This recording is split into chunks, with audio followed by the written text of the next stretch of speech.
Hey everybody, welcome back to the channel. Today we're going to be taking a look at Harbor Freight's Predator 20-ton log splitter.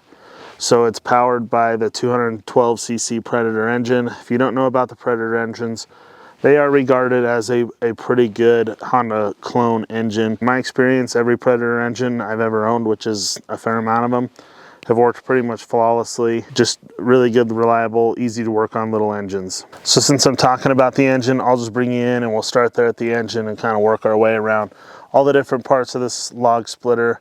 And basically I'm just here to give you my first impressions on the log splitter, kind of tell you my thoughts on it, things like that. I'll do my full review probably after this first season with it. This is the first season I've had it. I've only had it for a month or two.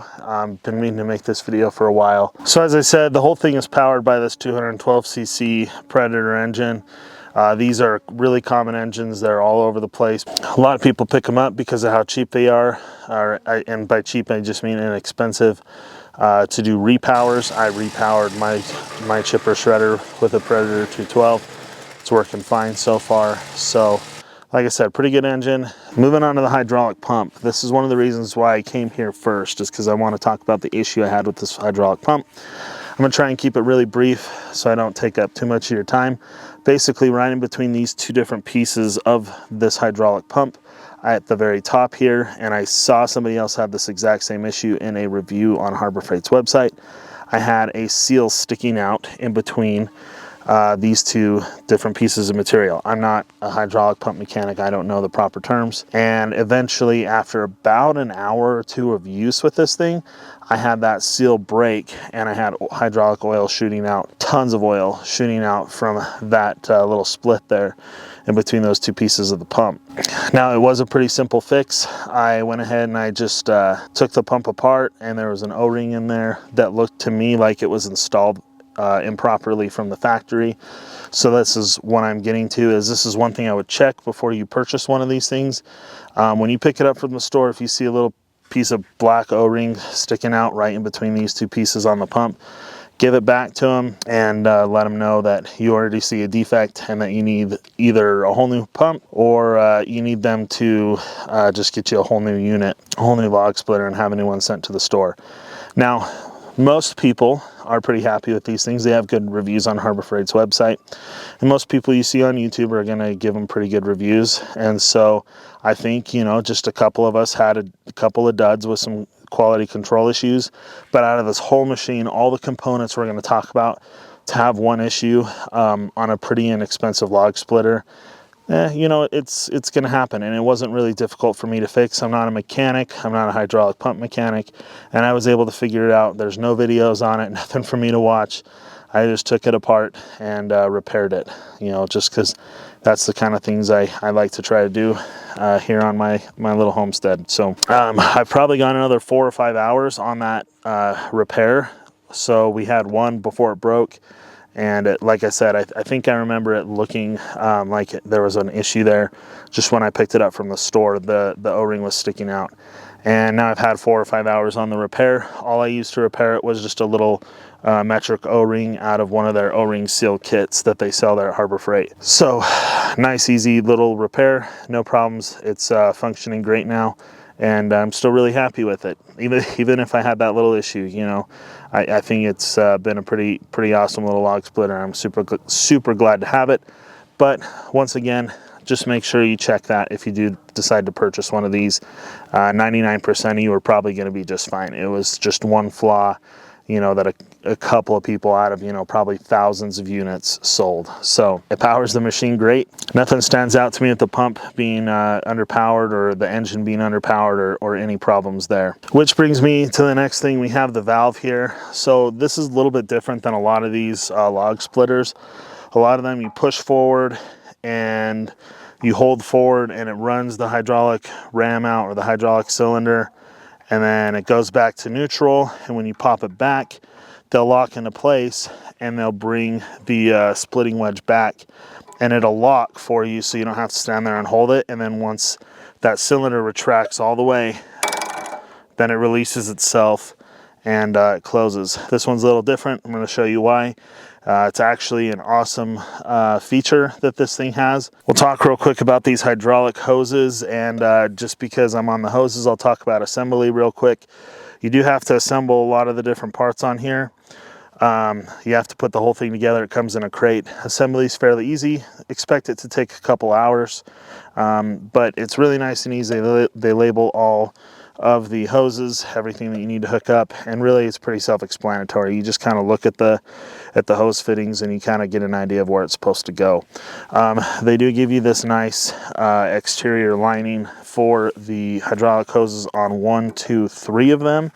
I'm not sure if I just missed the one here on this part where it goes from the tank to the valve. There's no included little covering for that, and I intend to just purchase some of my own just to keep that hose from breaking, keep it lasting as long as possible. If you keep these things up to date and taking care of these outside sleeves that cover up the hydraulic hoses, then your hoses should last you a really long time. You shouldn't have any issues there. Like I said, I need to find a cover for that one. I'm not sure why I didn't get one on that hose there. But other than that, all the fittings are good. Everything's leak free. Everything fit up just right. No issues with the hydraulic hoses. They all seem like, you know, pretty good quality hydraulic hoses. I don't know. I don't spend a lot of time around hydraulic hoses, but they definitely work. So no issues there. All right, we'll talk real quick about the wheels and tires on this thing. The tires themselves, you know, probably cheap. I can't imagine they put a bunch of money into those things. They work good for what you're going to need to do with the log splitter. The log splitter itself has a 2-inch ball. I'll show you that in a minute.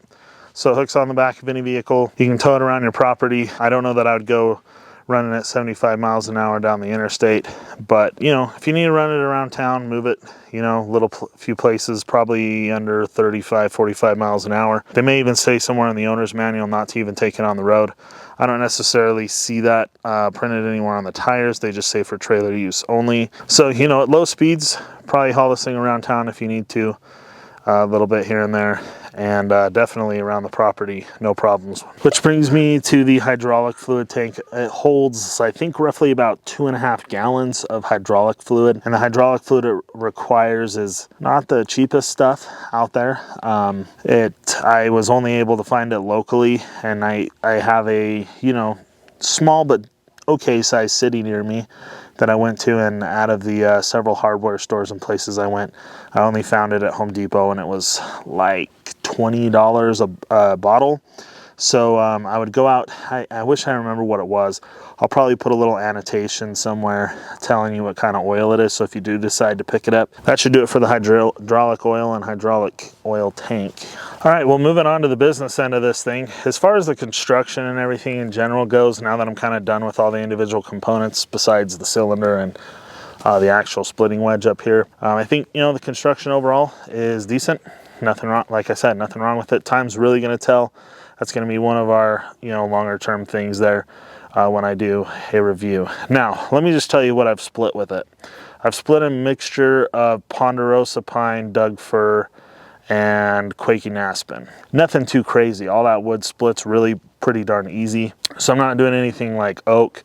I know a lot of you guys in other parts of the country. I personally live in the American Southwest in a high desert with mountains around us that are mostly ponderosa pine forests with some other tree varieties definitely mixed in, but the dominant tree seems to be the ponderosa pine. A lot of shaggy bark juniper around here. I just haven't had a reason to split any of it yet. I've been working through our softer woods, but now that we're getting into the coldest part of the winter, December and January in our area, February, I'm definitely gonna have to start getting and splitting some harder woods. I don't see why I would have any issues with it, but just know that I've not split anything crazy with this thing. Let's talk about one of the design features. It is kind of a unique thing that they have here.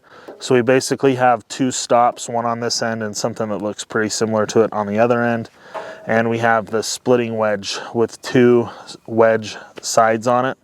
And it's welded to the hydraulic cylinder. Like I said, it's definitely a little bit different than your typical log splitter, and that just has 1 wedge here with the cylinder running out back this way. Since we're off the tripod, we'll talk about these little racks on the side. They're awesome, man. I weigh 270 pounds. Yes, I know I'm overweight, but I can sit on them just fine. You know, I've got every pound of me sitting on this rack right now, so they hold up really, really nicely. You know, it doesn't bend, no issues, holds the wood. The way it's welded together keeps the wood inside, you know, doesn't want to roll off on you or anything like that, and everything kind of does feed in a little bit. Both the racks kind of bend in, so you know, keeps the wood on there probably, you know, just the right size. Everything's perfect there, I would say. Good little heavy duty racks for them, and they just attach through these little welded pieces of pipe that run along the side here. There's the 2-inch ball, so it hooks up to just any old vehicle. You can run it around. It has this little stand here. You just pull the pin out and it flips up for transport. But yeah, guys, I'm gonna throw you on the tripod. I do need a little bit of firewood.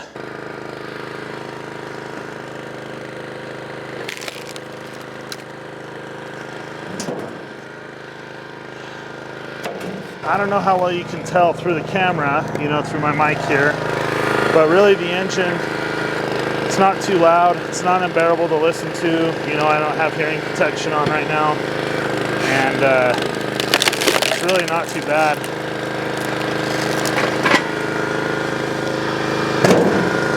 I like to split everything about in half, and then if I have bigger stuff like this, then I might quarter it one time, and I'll have one nice big half and 2 smaller quarters. Just the way I like to do things.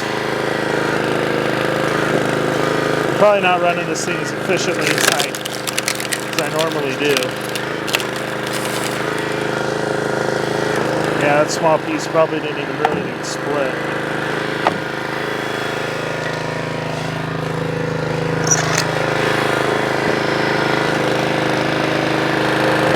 I just like to have a variety of sizes, you know, get smaller stuff for when the fire's about to go out on us. It lights up a lot easier, starts easier, gets going again easier. Easier to get started. You know, we do get cut kindling and have a little split kindling box there in the house next to our wood stove that we use to start fires. You know, small stuff like that. And then I like to throw, you know, stuff on like that after the kindling. And that's why I like to split it. You know, something like this, I probably don't split. Sometimes I do. Ultimately, it just depends.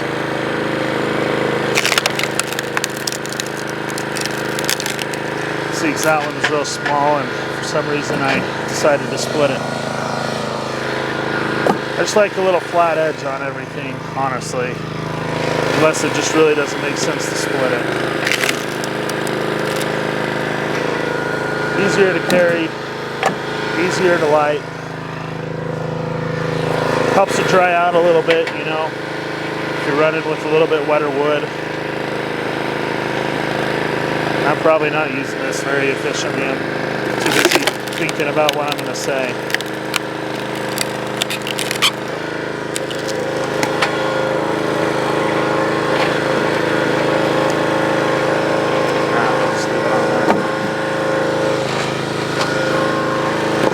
We'll quarter this one.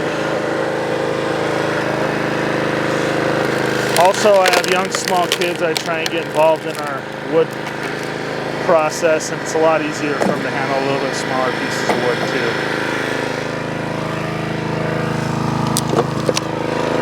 Pretty much just about everything I've thrown at it has been Doug fir or ponderosa. This particular piece is ponderosa pine. I'm probably running it maybe not even half throttle too, so it's not like I'm pushing it real hard. Small piece of aspen I won't split.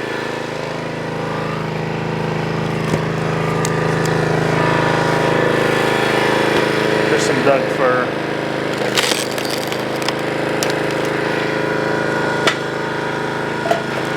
Anyway, guys, what I spend my own money on this thing, let's be clear, I did get this from Harbor Freight. I asked them for it. and they sent it my way. Actually, I do need to start it up because I like to keep that cylinder closed. Not have the chrome exposed.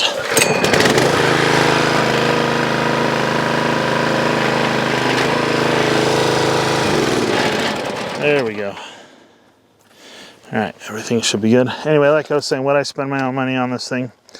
You know, it's one of the cheapest log splitters out there on the market for, you know, this size. I think I remember even seeing at Lowe's, even smaller, like 13 or 12 ton, something like that, for around like 1,500 bucks. Lowe's probably isn't the best place to go. I know a lot of people pick up those county line ones from Tractor Supply, but yeah, I probably would. You know, it's got a unique design. Like I said, you don't get these on the county line ones from Tractor Supply or really most other brands.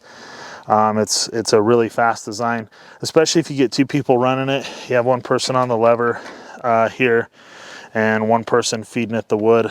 You can seriously run wood through it real quick and split a lot of wood in a hurry. So best thing on the market, I don't know. I have no idea if it is, but I'm happy with it. It's a good little log splitter. Glad Harbor Freight sells it, and I'm really glad they sent it my way. So if you're not subscribed, make sure you subscribe so you can get my 1 year or one firewood season review. Hopefully we'll have, you know, all 6 or 8 cords, whatever I have here exactly, split by the end of this firewood season through this thing, and we can have a pretty good baseline to start with and run some harder wood through it. And so if you're subscribed, you know, you'll see that video coming down the pipeline in the future, probably more around March or April when we're done with the firewood season. But for now, I'm happy with it. Decent little log splitter. Glad to have it here on our little homestead. Make sure you give the video a thumbs up if you haven't already, and let me know in the comments below if you think you're going to pick one up, or if you do have one, let me know what your experience has been so far, and I can include those in the future review. The 1 season review, tell you about other people's experience in with them if it makes sense to do so, and we'll see you in the next video.